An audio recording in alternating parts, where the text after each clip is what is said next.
What's going on, Pizza Fam? Welcome back to the Pizza King podcast. I'm your host, Tyrell Reed, and you're really going to like today's episode. I'm sitting down with Chef Giovanni Labbate, owner of Tievoli Pizza Bar out in the Chicago area. And this is somebody who's literally lived every side of this business that we're in, right? He grew up in it. His father was opening Sabaros all around the country, through his early childhood. He spent time on the corporate side with like huge brands like Papa John's and Panera Bread. Then he helped scale a concept in Chicago before stepping out and doing his own thing. But what makes this story different is the way that he built it, right? He didn't just open up a shop and hope that it worked out and hope he picked the right location. He started with a food truck. He learned the business. He built that demand up, and then he opened up a restaurant to support it. Now he's running multiple units. He's pushing towards expanding to unit number 2, to brick and mortar number 2. He's got the truck. He's got the trailer. But at the same time, he's competing all around the world at a high level, winning awards, in places like Naples and Parma, obviously Vegas, California, like he's winning all over, right? He's testing new ideas and he's bringing all of that back into the business. We got into all of it during this conversation, the reality of starting with a food truck versus a storefront. We talked about, the things that he learned and took from his days in franchising and what he left behind. We talked about how he's building premium product, right? Without relying on discounts and giving out a bunch of deals. We talked about how he balances his creativity with execution inside the operation, like in real life. So there's a lot in here for operators. If you're in this business or you're looking to get into this business, you're going to learn a ton from this episode. So let's get into it.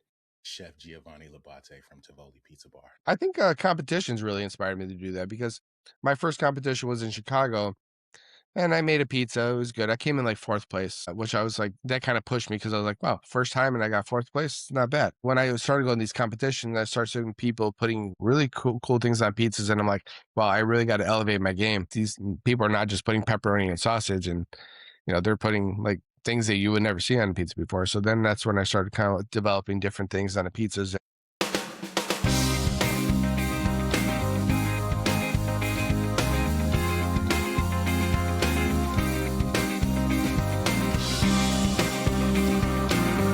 Okay, no problem. How did you end up? I see that you grew up in the Bronx. How did you end up in the Chicago area?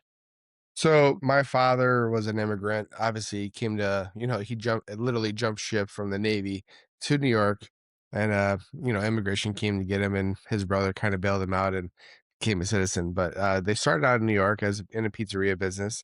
Actually, my father used to work for Sabaros. Now today, was one of their main guys who would help them open up stores. And then my father went on with his brother went on their own and started opening up little businesses like little slice shops in malls where Sabaros wasn't. So basically kind of migrated we probably lived in 14, 15 different states. My father would go up into a mall, open up a Different side shop. malls around and set up. Yeah, exactly. Oh, that's So sweet. so we ended up in Chicago like in the 90s and we just never left. But he had 14 different places around the country. That's funny. My mentor and Bobby V, who started me in the pizza business, he started at Sabaros in the mall in Philadelphia. And he spent years trying to find that little steel plate to help mold the crust before you stretch it. Did you remember that? Did you grow up like the funny learning thing with is that? I'm trying to get a guy because I thought about that and I'm like, I'm trying to get a guy to 3D print it. But that's a great way to do it because he was trying to find a guy to cast it back in the day. I guess the 3D printer would be so much faster and easier now. So I'm gonna try to find a guy. I'm developing it right now. Actually, that's funny that you came up with that. And I'm like, I remember that was a pretty good tool, and it'll kind of push out the airs just for training purposes. Yeah, it's a good start for it. And he was never able to you couldn't buy it anywhere. No, like only Sabaros had it. I guess if you had an old Sabaros and it was a Villa or some other brand, you found one. But he would we'd see him in the mall and he tried to buy it from the people at the shop, but no, they wouldn't get rid of him. yeah, that's awesome. But yeah, my father ended up in Chicago, and then we just kind of stayed here, and then we left Chicago, so I haven't left since. Nice. Are you in the city? Are you outside the city? We're in the suburbs right now. I mean, I used to live in the city, but now we're in the suburbs. Our pizzeria is in a suburb of Palatine, Illinois, which is like 20 minutes from O'Hare Airport. So Okay, kind of centralized. Yeah, let's say that's not bad. You get a good That's better than being in some parts of Chicago. But yeah, I mean, we have Palatine's nice. It's got like 80,000 people, and then we have all these surrounding cities around us. So we probably got a few 100,000 people around our store. So Oh, that's great. That's all you need. yeah, exactly. That's all you need. You before you started, I read that you spent some time like on the corporate side doing franchising and you know seeing that part of the business. What was that like? Actually, I actually went to school to become a child psychologist first, and because I didn't want to be in the restaurant business, but that didn't pan out when they told me that I was going to make like $30,000 a year to start, and then I was like, I'm making more now. So kind of got discouraged, and I didn't go back to school. I finished with my associates, and then yeah, I went to the corporate side of the field. I worked for companies like Papa John's, Panera, um, larger corporations that were doing things on a different scale, which was good because it kind of taught me the other side of the business that you probably wouldn't get from your father, like a mom and pop. They didn't really know what food cost was, and they didn't know, you know, how to do an inventory. So that kind of gave me a little edge. I think later on in life, opening our own business and understanding what it needs to save money and how to do our P&Ls and stuff like that. Did you ever consider just buying a franchise versus doing your own thing? I worked for Billy Bricks. I don't know if you know them. They're here in Chicago. I helped Yeah, I them know grow Rick. to like 12 stores. I started their food truck business, and I was originally gonna buy into the business, but it just didn't pan out. And so I just kind of ventured off my own and said, if I can do it for them, I can do it for myself. True story. Yeah, I know Rick. He's come on the show too. Good dude, smart guy for sure. So that's a great place to start to see a business kind of really being really close to building something ground up. Exactly. The skills and the confidence it gives you. You started with food truck. Was that intentional or was that kind of just where things fell? Well, because I started with a food truck because I was director of operations for Billy Bricks, and long story short, I started their food truck business, and I liked how it was going. So my wife and I said, "Hey, let's get our own food truck." So we branded it as Billy Bricks at the time, and we were working under their umbrella. And then it was pretty successful. But then when I left Billy Bricks, I rebranded the truck to Tivoli, and we just started there. But yeah, the truck was kind of our, hey, this is working, so let's do something. And so we built a restaurant really for the truck. It was for our commissary, and we said, hey, if we make money, we make money. If we don't, and now the restaurant's probably more successful than the truck. Are you still running the truck too? Yeah, yeah, we have a truck and we have a trailer and the restaurant, and we're opening up store number two, hopefully within the next 6 months. If you had to start over and do it again, would you start that same route, like go truck first and then kind of build a commissary or a restaurant around it? No, I would say a restaurant is first is always better because you kind of have to have a truck and a restaurant. It's a kind of a symbiotic relationship because with having the restaurant and the truck, like for instance, they went out yesterday. They did a little public event and they sold 100 pizzas, but they brought enough for like 150. They can bring that product back, put it on the line, and we have zero waste Never because we're waste any. always utilizing all the stuff. So if you don't have a restaurant to go back to, and if the restaurant's not very busy, then you're gonna have some waste. So it's a little bit more harder to control not wasting some food or dough. So I would always recommend at least have a restaurant to go back to. Yeah. But if Okay. you want to start out, the truck is good. Is it like a misconception that it's cheaper to start in it with a truck anyways? I think so because then and also when you're doing a truck business, you really have to kind of the variables of what kind of product you're gonna put out. Obviously, pizza's, probably one of the pizza and tacos. I mean, it's one of the number Super one common. truck. Yeah, so those are the good ones. That's what people want. And then we do a lot of weddings, so that's where our bread and butter is. We do a lot of big corporate parties and big weddings. So, and we're just private party based. So we don't really go, we'll do some public events, but it's all prearranged. I don't go on a street and try to sell because that's just a waste of time for me. I'm not sure what we're going to do. So everything we do is 100% prearranged. See, that's interesting in itself because I think when folks think about food truck, at least when I do, I'm thinking like we're gonna go set up in some park where there's 20 other trucks and Exactly. there's an event going on and maybe we sell some food or maybe we don't or maybe there's 10 pizza guys or maybe I'm the only one. You kind of chose a different path where we're only booking where we know exactly what we're gonna do, what we're gonna sell. Yeah, so, Is like that like what's that like operationally? Like, you have to have some skills in selling and closing those kind of deals too, right? exactly. So really gotta know the business, you gotta know how to market the truck, you have to know where to find those parties. You gotta have exposure that people can find you to book you for a party. So, and I think that's where the restaurant really comes into play because, now you can promote the truck through the restaurant business. If people are calling for catering, say, hey, we have this option, we have this option. And then, we do some advertising on different websites that are for, weddings and private parties. So that helps. So you really got to know what you're doing it's not as easy as everybody thinks. Yeah. And it's seasonality too here in Chicago, at least because weather related. Yeah. So winter time we have nothing. Nothing really goes on too much. So like January, February, kind of slow. But you spend that time planning, booking, closing deals because everyone's planning for that season. Yeah, So they want to lock it down. And then I imagine that you got to understand your costs well enough to price it for profit too, right?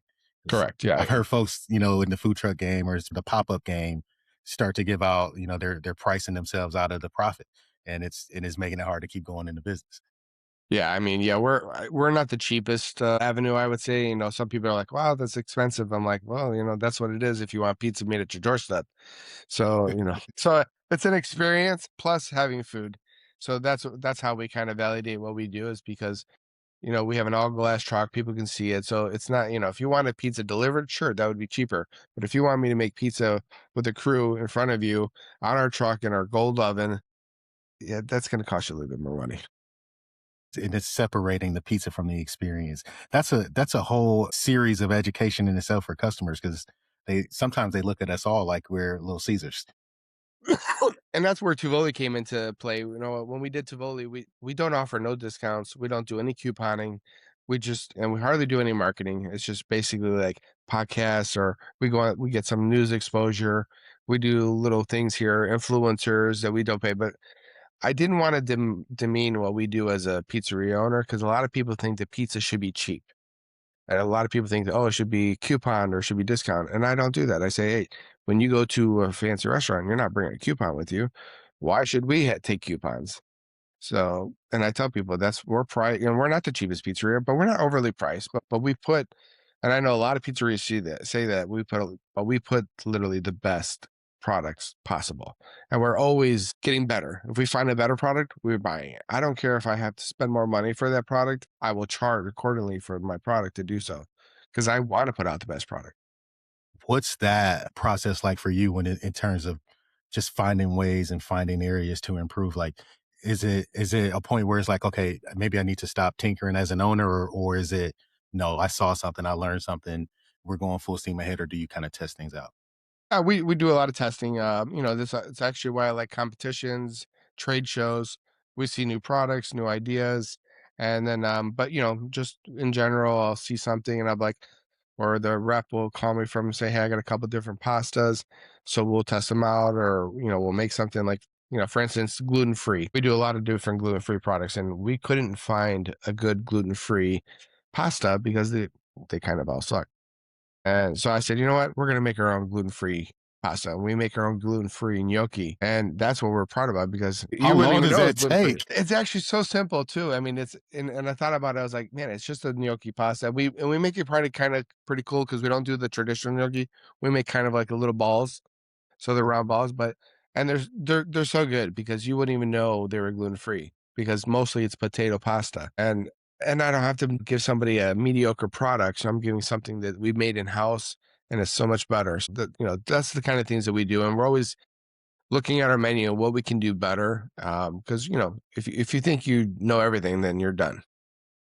You continue to even educate your customers on like things like that, like we do our own gluten-free, gnocchi pasta, without doing like without going the traditional marketing routes, like without spending more than like, oh, we donated $1,000 and then you spend $10,000 telling Exactly. everybody about it. How do you continue to put that out there? So, like a lot of times we'll do is like, we kind of tell people in store. So if we know a customer has gluten free and they're always buying that gluten free pasta, we're like, hey, next time you got to try the pasta because it's out of this world. And we do like gluten free cookies, we do garlic knots. So there's a lot of different products that we do, and we're always telling customers. And we have an email blast that we do from Okay. our company. We use Toast, so we do text marketing, and we do emails and social media, obviously. So taking pictures and promoting and stuff like that. But and we feel that that's the best route right now because everybody's on their phone and looking for the next best dish on the internet. So So staying present, keeping your social, and your social is pretty cool because you make a lot of videos, you post a lot of the things that you're doing, your travels, a lot of press and like local news, things like that. yeah, we got lucky that we had one of our customers was a PR lady, and she's like, I can get you guys on TV and promote these wins. And I was like, okay, all right, whatever, and so her price was pretty good. And we said, you know what, we'll try it out and see if it works. And, we couldn't be much more happier. She's gotten us on every news station, any outlet we could think of. And, we'll be on May 4th again on the news talking about Mother's Day and stuff like that. So she does a good job and promotes us every time we kind of get an award or and win something. So Do people come to the restaurant to see you? 100%, yeah.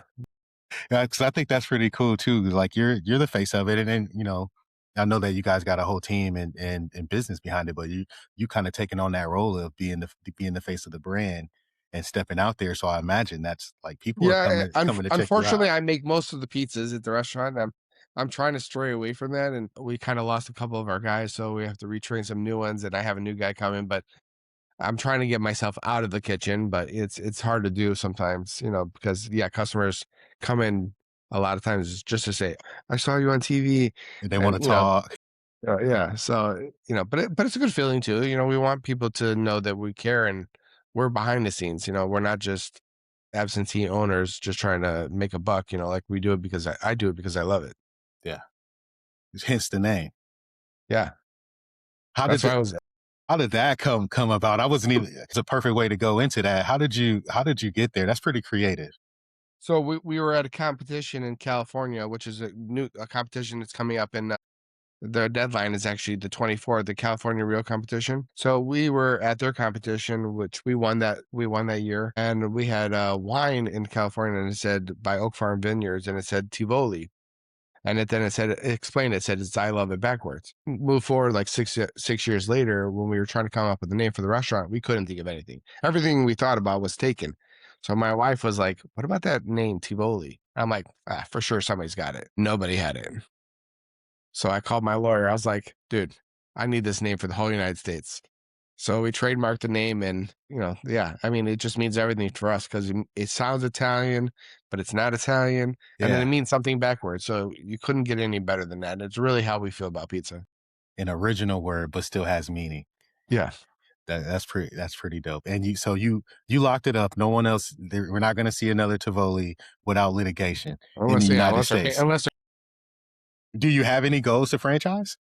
yeah, I mean, so that's the goal. I mean, either we franchise or we get a huge investor involved and expand the location. So, like I said, we're working on store number two. Hopefully, within another year from now, we'll do three, and then we'll start to look at franchising ideas and go from there. So, basically, what I did for bricks. And you guys are wood fire Neapolitan or neo Neapolitan style. So our truck is Neapolitan, and then our stores is I would say like New York artisan. So we use like electric ovens, Pizza Master. So different styles on the truck than our brick and mortars. But the brick and mortar was really about bringing back when my father started, and my father did like New York pizza. So I wanted to kind of bring that back, and I wanted to bring it to Chicago because there's very few New Yorks out. They're actually more popping up now, but there was only a handful of us. So I thought, hey, let's give somebody something different. So I took New York and we kind of elevated it a little bit more. That's what we call it, New York artisan. And that gives somebody something different to eat because everybody around us is doing like Chicago style, deep dish, pans. So, and then we do Detroit style as well. Yeah. Do you do like slices? Are you doing any? No slices. It just wasn't like, my father used to do slices, and I thought to myself, like, I don't want to sell 400 slices to make a little bit of money. Like, I want to just sell the whole pie. If somebody wants a slice, they can just buy a 12. We do a 12-inch pizza, which is a smaller one, so they can just get a 12-inch pizza. If they want a panzerotti, a calzone, they can just get that. Like, I don't want to sell, because plus I want to give people fresh product. I want them Yeah. to get it right out of the oven. You want your best product to leave there in that box. Yeah. And slices sometimes is like you got to reheat it, which is good. I mean, I grew up in the slice business. I know, but if it was in a high traffic volume area, maybe, but we don't have that kind of traffic, foot traffic. But you still have a personal size, a 12-inch offering to get people to try something they haven't really tried before, right? But yeah, Because 100%. you're And because I've seen some things like you're creative too. You like to create different pies. You're not just no, I mean, you're gonna slinging get some cheese and pies. pepperonis. No, yeah, exactly. We have some pies on the menu you're not gonna get anywhere else. Definitely combinations that are just, Tivoli kind of thing. So, and that's what really Tivoli is about. It's about just being different than everybody else and coming up with things that you're not going to see at your normal pizzeria or pizza shop. What inspired that and to be non-traditional with it, but still do something that's deeply rooted in tradition? I think competitions really inspired me to do that because my first competition was in Chicago and I made a pizza. It was good. I came in like fourth place, which I was like, that kind of pushed me because I was like, wow, first time and I got fourth place. It's not bad. I can win this And thing. yeah, I said maybe I could do better. So when I started going to these competitions, I started seeing people putting, really cool things on pizzas, and I'm like, wow, I really got to elevate my game. Like these people are not just putting pepperoni and sausage, and they're putting like things that you would never see on a pizza before. So then that's when I started kind of developing different things on the pizzas, and we have probably like 5 of our pizzas on that menu that are all award-winning pizzas. So That's really cool. What's your favorite? our namesake pizza is the Tivoli pizza. It's uh it's a pizza I developed actually like 12 years ago. I was making bacon jam for mac and cheese. And I made that bacon jam for mac and cheese, and I was like, man, this bacon jam would be good on pizza. So I started putting that on pizza, and then it's got a creme de pecorino, it's got a roasted garlic sauce, cheese, cup and jar pepperoni, Shit. onions, oregano, truffle honey, and basil, and pepperdew pepper. So it's got a lot of stuff on it, but when you take a bite of it, it just makes sense. It sounds like And it cost $100 to make it. yeah, it's expensive. So it's probably and it's our most expensive pizza too. So Yeah. it is a good pizza, and we actually won second place in Naples last year in the Americana division with it. So it's a What an good pizza. honor. Yeah. That is excuse me. Are there any that you come up with and you love them and it just doesn't work out? Yeah, sometimes. I did a pizza at a competition. It was like a lemon curd pizza, Uh, and I thought it was spot on. It was like prosciutto and stracciatella and lemon curd. It just all made sense, but I didn't win, and that nobody liked it. it was I guess before it nobody was liked it. before its time. Yeah. But basically now I just make a pizza and I have my wife try it out and she doesn't like it. We don't do it. That's the litmus test is does it Yeah. pass the wife? And Yeah. if not, we just go move on to the next one. Exactly. And she's actually come up with a pizza too. We did a pizza in California. She came one day to the restaurant, she handed me like 12 ingredients. She's like, "Can we make a pizza with all this?" And I'm like, "Sure." And then we took that pizza to California and we won first place in not traditional. And then we won the grand champion. And then we won like a cheese division too. So we won like 3 trophies that year. Wow. Well, she let her do that all the time. Do you see as you're out, you're shopping, you're rolling around, do you see things and then it automatically starts to form pizza creations in your mind? Yeah, well, what I do is that when I'm at home, I actually cook a lot more than actually make pizza. So I think about like dishes that I make and I'm like, this could be a good pizza. So when I'm making like I make Thai food a lot at home, I make a lot of Spanish food. So I kind of say we can make dishes when we put these dishes incorporated on my pizza. So and that's how I come up with some of the pizzas that we do. So we'll probably come up with a couple new pizzas this year because we're going to Naples in June. So we got to come up with a couple different award-winning pies soon. So I saw you in Vegas a couple of weeks ago or last month, and you were just getting ready to compete with sandwich. Does the same thought process go into creating a great sandwich as a pizza? yeah, and then this year I actually did kind of something simple. I just did what we did at our shop. I just wanted to see how well our meatball sandwich would do in a competition. Right. And we came in the top 5, and then, we made it to finals, but we came out 4th place, so but our meatball sandwich did well against all the people, so I can't complain. Next year, probably come up with something different creation and then maybe put that on the menu if we win, but I just wanted to see, like, what was something basic, like, I mean, and I don't say our meatball's basic, but it wasn't extravagant sandwich, it was just like a meatball sandwich with good vodka sauce, good meatballs, basil, and some cheese and some giardiniera. And I just wanted to see how far that would go. And sometimes simplicity goes a lot I think farther. I think so. I think sometimes if you do the simple things and you do it right, it can spark something in the judge, and then who knows what the judges are thinking they're doing behind the curtain or who's there. Well, I mean, we all know who's there, but it's like sometimes that's just the right spark in the room where everything's crazy, right? Yeah, and it's all subjective. I mean, you get, people compete, they get upset. Trust me, I've lost more than I've won, but you got to kind of just take that and motivate yourself. People are always competing against each other. I'm Hmm. competing against myself. Yes. You know, I'm always like, how can I do it better? What can I do to make it better? And that's really why I compete is it's not really, I mean, yeah, it's great we win awards. It's great to get exposure, but it's really about just pushing ourselves, pushing the envelope to see what we can do a little bit better than the last time. What are there any lessons that you take home from competitions, win, lose, or draw? Like one of the things I noticed when just kind of being behind the curtain this past year was how much everyone kind of helped each other out. Yeah.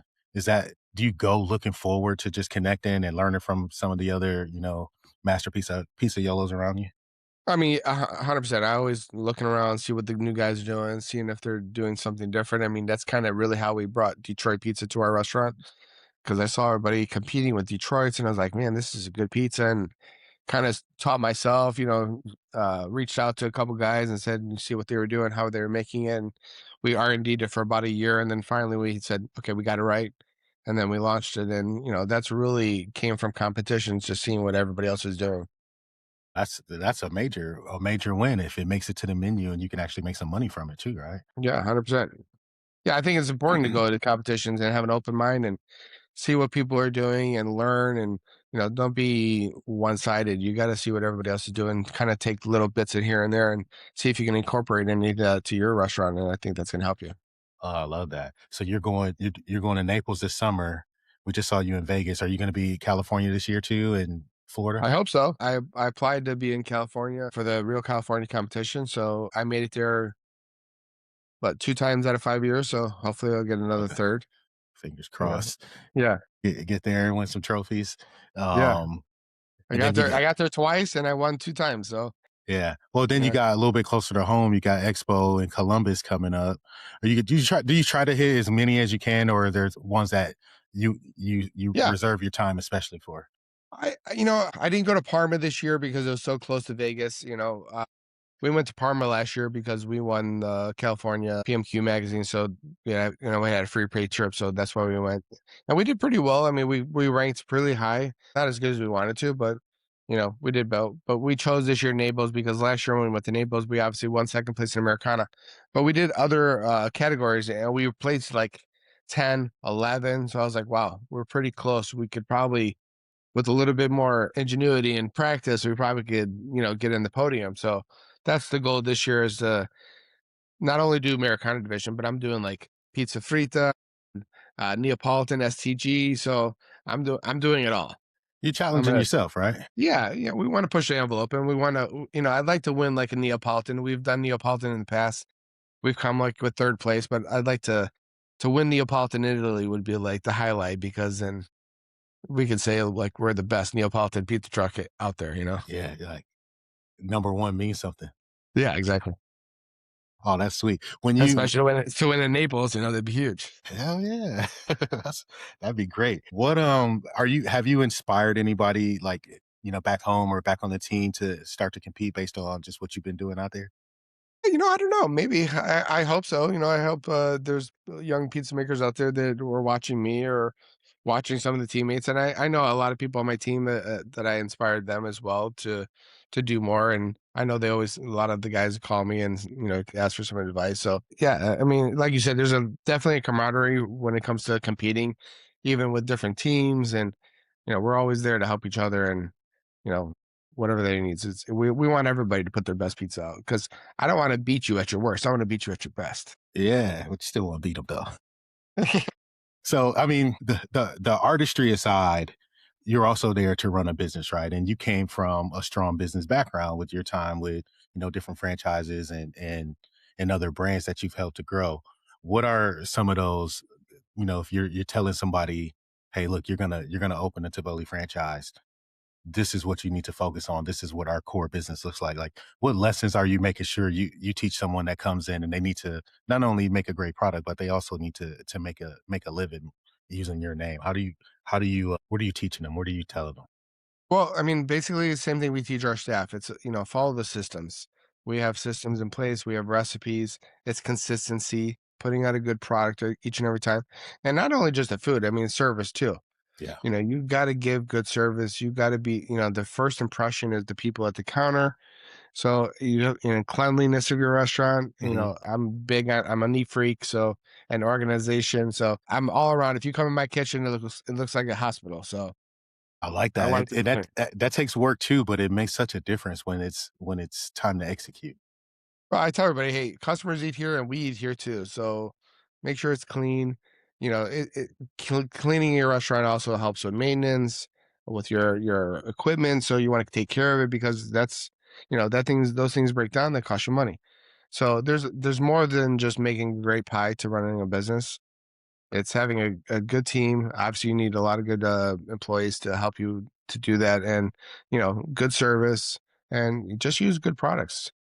But that's the thing is like some people try to cheapen on their product and think, oh, we could save 20 cents if we use this cheese. Use a cheese that you love and just charge for it. If you got to charge for something, you got to charge for it. Don't worry about being cheap. You don't have to be the provider for every person. Everybody's not going to like you, you know? We would hope that, but everybody's not going to like what you do. And, everybody's not going to like your pricing. But I tell everybody like I got the great customers because I don't have the customers that are looking for $5 off or $10 off. I have the customers that are coming in and they know that we got good pizza. And that's why they're coming to us.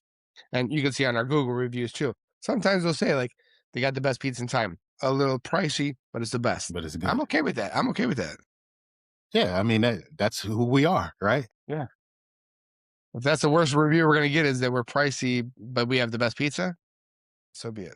Take it. Well, what it does if someone reads that is it tells them, look, maybe this isn't the place for me, and Yep. that's okay too, right? Like, Yeah.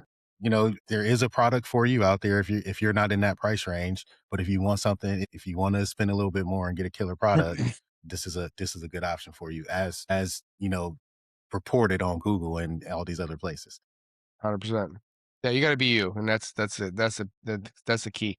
Just do what you gotta do, and, obviously, we listen to customers, don't get me wrong, like, if I get a get a bad review or we get comments, we'll try to accommodate as much as we can, like, we in the beginning, we had some comments that, "They're charging $2 for a bottle of water." So I was like, "Okay, maybe people don't see the value in this plastic bottle of water." So now we have Saratoga glass bottle, but now I charge $4. Let's say it ain't $2 no more. No, now it's $4, you know? You so it is what it is, but, we'll elevate our game and, but we're gonna charge accordingly. Yeah, I like that. I like that. I mean, it's just the way that it's gotta be, and honestly, you go to these places and there's nothing's cheap anymore. Nothing is I mean, you can get cheap things, but you're gonna get a cheap thing. Exactly. So you need to value it, and I think as a team, just working in stores, when an owner values their product and values their business, and it makes you do your job just a little bit better, where you put a little bit more pride into what you do when you know that, we're doing this to be the best.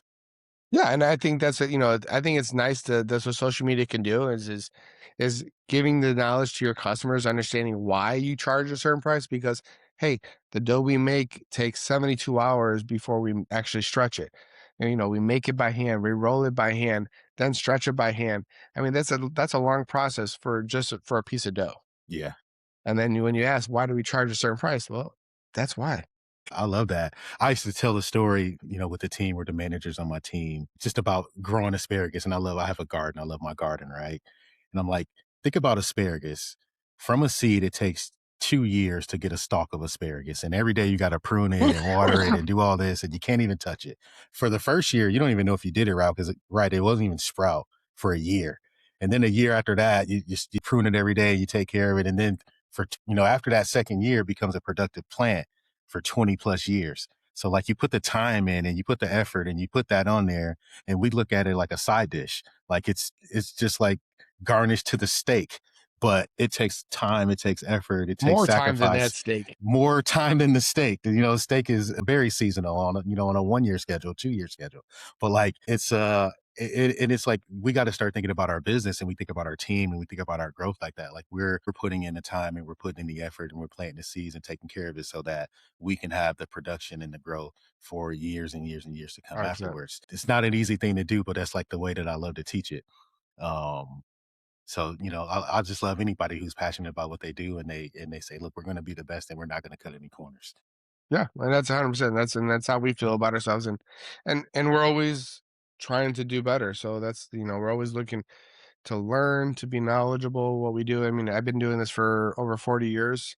I've been making pizza since I was about 10 years old, and I don't feel that I know everything. So I'm still continuing to learn and see what, new products out there, and teach myself new, different techniques for pizza, and always kind of trying to elevate our pizza and never staying stagnant on what we do. Yeah. I like that. You do a lot of videos and good stuff on social media too. Are you making all the videos? I do it all. You do all of them? I do it all. You Yeah, like I'm like, he's got oh, the edit in, he's doing it like yeah. Yeah, we're gonna do more social media stuff. I think we're gonna do, the first couple years it was kind of hard for us. We're trying to maintain the business and social media. We post and stuff like. But now we're gonna start doing some more videos and some fun stuff. My son graduated for sound engineering, so he's gonna start helping out doing some photo shooting, so that take some of the load off my hands, and so that we can do a little bit more content, and keep things. We're just kind of playing around with things, and we kind of posted a couple funny videos, and those got quite a lot, a lot of likes, and so we're like, obviously people are looking, they want to watch. So, and I see other pizzeria owners doing some funny skits, so it's working for them. So we want to be known not only just for our pizza, but we want to be known for, just some funny stuff. But we always highlighting our pizza on our reels and our social media, because that's what it's about. It's not really about me. I mean, yeah, I go on and do competitions, but I really want people to know us for our food, our pizza. That's what's really what it's all about. I tried. I got about 1 or 2 good years of my kids really participating in the content. And then my oldest, he became a teenager, and he's just like he don't got no time for Yeah, me exactly. or my videos or any of that. So I'm just kind of stuck now. But I got them to do a few skits when they were younger, but we got to figure out a way to get back to that. When they get 20s, they'll come back again. Yeah. It's like if one of them takes off, they're like, hold on, did we get any money? You're living for free, Yeah. No, we did not get any money, but I did bring you a pizza. Yeah. Crazy kids. Funny. Chef, what is, you know, what has been the best thing or greatest lesson? You got 40 years in this game, 40 plus years in the pizza game. You've seen, you know, the era of door hangers. I was just talking to someone the other day. We used to go put Yeah. door hangers on Yeah. people's doors to get business to come in. And then we started doing direct mail once online ordering started to come out, and now everything's social media. How have you been able to, you know, understand the shifts, make those changes and adapt and still use those tools to drive traffic to the restaurant? I mean, we got lucky with the Tievoli. I mean, the funny thing is, we opened up on 3 years ago on Valentine's Day, and I told my wife, I was like, "We're not going to advertise. We're just going to open the doors and quiet, because nobody knew nothing except for me." And I was like, I need to train everybody, but we had to open the doors because we spent so much money, and we're like, we got to start making some money. We opened the doors on Valentine's Day, and we were slammed. And I was like, "Who knows we were open?" Oh, it was like, so we got lucky that the business kind of just flowed in, and every year over year it's been getting better. But we still do kind of like that old school marketing sometimes. So like we'll hit some companies and we'll give them a folder with a menu, and get a business card, email them back. So sometimes the old stuff still works. Even door hangers, it did work. I don't know if I don't do it today, but it wasn't a bad idea. It did work. Like Yeah, it we did knew work. we did, it was just slow. You hit that street, we're gonna get calls from that street today. Exactly. We knew exactly where our deliveries are It was going a today. science. You had to hit certain streets, so all your drivers went to one area. So Oh, yeah, we you did. didn't go all over the place. You kind of hit sections. Yeah, we did So parking yeah, lots, we did yeah, streets.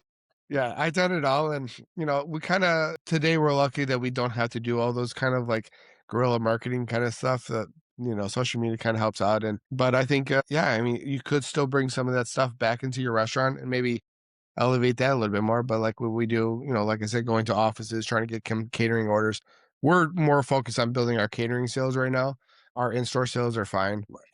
Some people are like, "When's Dave Portnoy coming?" I'm like, "Man, I don't even know if I want him to come." I'm like, It "It's could be already too crazy." yeah, it's like the gift and the curse with with Yeah, it's Portnoy. like I want the review, but I don't know if I want the business because like Friday night we got I mean, we're at a limit. Like you can only sell so many pies in a day, and like this Friday we did like 400 pies, and I'm like, man, I don't know if he came and we did like 600, that'd be crazy. Well, it's hard to put out your best product when Yeah, you know especially when we're you doing got bulk dough takes ferment. yeah dough Yeah, takes 72. Like you can only do so much. There's only so much space, right? yeah. So I'm like, that's what my wife's like. She's like, if Dave Portnoy comes, we're just doing cheese pizzas. That's it. 1 week, we're just gonna do cheese pizzas. Listen, that's not that's not us uninviting Dave. Dave, Yeah, go. yeah, exactly. Yeah, But if you could let us know before you get there, and we'll prepare. exactly. Yeah, yeah, I'll be like, don't post a video before Friday, please, Yeah, just give me a little bit of time. What's the score? because Okay, now let me get ready. well, because we had this like local reviewer called Supergood came, and and I followed him, so I didn't really know how well his review would do, and he came in and gave us a great review, gives like 8.5 on his. But I mean, if you look at our social media, he stood that pizza up. There was no flop on our pizza, and man, when I tell you that Friday was like nuts, and we were nuts for like a week straight after that. It was like everybody was flocking to us, and everybody's ordering the same pizza that he got, like a half cheese, half pepperoni, which is great because it was easy. But we got so busy, and I was like, that was like when my eyes opened. I'm like, man, do I really want Dave Portnoy to come here? I'm like, this guy only has like 80,000 followers, and we got Yeah. killed. So it was funny. It's tough. I see a lot of operators, these days chasing that Portnoy review, and that, if that's part of the business model, I think more power to you. That's a tough way to go. That's a tough way to run your business. Yeah, you You know you what I better be mean? successful before Dave comes. I think, unless you're a newer business and you're kind of growing, but yeah, I want him to come, obviously, because just want that validation, Yeah, even though, but yeah, I mean, we don't need him to come. yeah. Well, Dave, you can come. It'd be great if you did. Just don't. Just make sure you give a good score. Yeah, exactly. Yeah, he better be a star. No, Listen, I think he'll love our pizza. I watch him. Obviously, we see all the Portnoy stuff, and we see his reviews, and obviously, he loves the New Haven style and different styles. I wonder if there are folks who are, trying maybe adapting a little bit just to make sure that they do it the right way instead of just putting their own product. Well, I think so. I think a lot of people are adapted to that whole style of, you know, no flop and, how do we get it there? But sometimes people don't understand the sacrifice to get there. They think it's just cooking your pizza longer, but it's a lot of different variables to get a pizza that doesn't flop. It comes from your dough, it comes from how you're fermenting, it comes to how you're stretching it 100%, because if you're not stretching it properly, you're still going to get a flop in the You're middle. gonna get a thin spot. Yeah, You know, yeah. So, that's probably the most important part of it is how you're stretching it out. So you're not getting those thin spots. So you're not getting some yeah. weak structure under your pizza. How And you then obviously sauce, cooking it where you properly. Yeah. sauce. Yeah, Yeah. And not to putting too much sauce, because sauce has liquid. So like our pizza sauce, we don't put any water in it. So we try not to put more water into the products as much as we have, because our dough already has a lot of water. We're at like 65%. So, it's quite it's a bit high for a for New New York York. style. Yeah, that's For high New for New York York. style, Yeah. our for our Sicilians and our Detroits, they're 70-75%. So more water into those ones because you get a little bit more spring out of it, get a little bit more structure. But yeah, but it's a lot of time, a lot of time and effort to go into a pizza, and it's a lot more than just people saying, hey, I want to get a pizza like this. Like there's it's a lot to learn. Yeah. 65 on a New York is a lot. Is it tough to teach somebody to stretch? Like, are you doing 16, 18s, So we do 16s, yeah, and that's 16s? probably the hardest part to stretch for some of the guys. But I thought the way we do 65, because we bulk ferment it and then we're rolling it kind of brings it in a little bit, so it's a little bit more manageable. But yeah, that's the hardest part. And I thought 65 was a good spot because we were originally doing like 70 when we first started. And I was like, well, I can make a pizza with 70, but these guys are not gonna be able to do it. So then I was like, let's cut it back to 65. And 65 was like the sweet spot for me because it was still manageable for them to do it. I was just like, that was my first thought. Like, Damn, I probably can't even stretch that past 14. Yeah, it's hard. 12s are good. We always teach them with the 12s first, and then we're like, okay, go to 16s. And we're doing like we're launching off peels. And the problem with Chicago is that everybody does like Chicago style. So everybody puts things on screens or Hmm. they don't really launch them. It's thin, it's easy to get off your board. When you start to get guys coming like, yeah, I'm experienced. I'm like, yeah, let me see you make a pizza. And they're like, no, you're not experienced in this. I never made a pizza like this before. That's Yeah. tough. Yeah. Yeah. So it's tough. I've been training a lot of guys over the last couple of years, and fortunately, we lost our best pizza maker. He had to go back to Mexico, and I'm like, "What do I got to do to get you back here?" But we got a couple good guys, and our truck. Good thing is our truck is taking care of it. That's much easier to make pizza, even though it's Neapolitan. It's 10-inch. Anybody can do that. Yeah. I can't. Yeah, I've tried that too. Yeah. I'm like, we're like, so we run about 58% hydration on our New York style. We go 18-inch. But I learned real quickly as I was kind of growing and talking to more folks and doing a little bit. I'm like, I'm really good at running our business. I don't know anything about anybody else's business. And I don't tell anybody how to make pizza because it's all based on where you are and what you know and what you're working with. Exactly, and you gotta do what works for you, and every pizzeria is differently, and all the demographics. But you gotta, and that's what I always tell people. You can't don't copy what I do. You gotta do what's gonna work for you and your pizza shop. Yeah. Because it's different. Your humidity is different. Like I'm in Florida, it's hot. We gotta do things differently. So that makes a whole lot of sense. It's been good to know you. Where can folks find you? Where can they follow along and get to know you and maybe, pick your brain on some catering and food. Yeah, you can follow us on Instagram, or that's usually where we do most of our stuff, and on Facebook at Tivoli Pizza Bar, or go to our website at tivolipizzabar.com. And stay tuned because you'll see some stuff about our second location. It's gonna be a nice location. Man, congratulations. What's the timeline on number two? It depends on city. We're close. We bought a piece of property. So it was a pizzeria in the past. So hopefully, if with permitting goes, I would say 6 months to a year to get everything done. Thank you. Well, looking forward to that. Obviously, if we make it up to Chicago, I've been trying to get up to the NRA show as soon as someone will pay for me to come. Yeah, I know. That'd be nice, right? Yeah, try to get up to the show and I'll make my rounds and come out and check you out. But I love watching what you do. It's good seeing you out on competition. I'm like, I gotta go find Giovanni because I know we're doing a podcast and I just want to go just put a face with a name But yeah, and it's nice to. shake your hand and meet Yeah, folks for in sure. person, man. Yeah, for I sure. love that. So appreciate you for being open to this and coming on and talking to us. No, I appreciate that. And tell Thank your you, wife's name because I know she's right. What's her name? Adriana. Adriana. Hey, Adriana. Thanks for letting them spend a little bit of time with us this morning. No worries. Well, look, you guys, are you open on Mondays? Close. I said, worst case scenario, I have to work every day. At least I have Mondays off. Dude, same thought. I'm like, what could I work if it had to only be me working this restaurant? What could I pull off? I'm like, oh, we could do like 11 to 8 Tuesday through Sunday. Like Yeah, exactly. now we I do mean, nine on the weekends, but like, yeah. and Mondays notoriously suck at sales anyway. So why even bother? Yeah, it took me when I bought the store in January. I'm like, what is it going to cost us? What's it going to take to get closed on Monday? I'm like, at the rate these Mondays are going, all I need is 4 orders a day on the other 6 days, and we can close on Monday.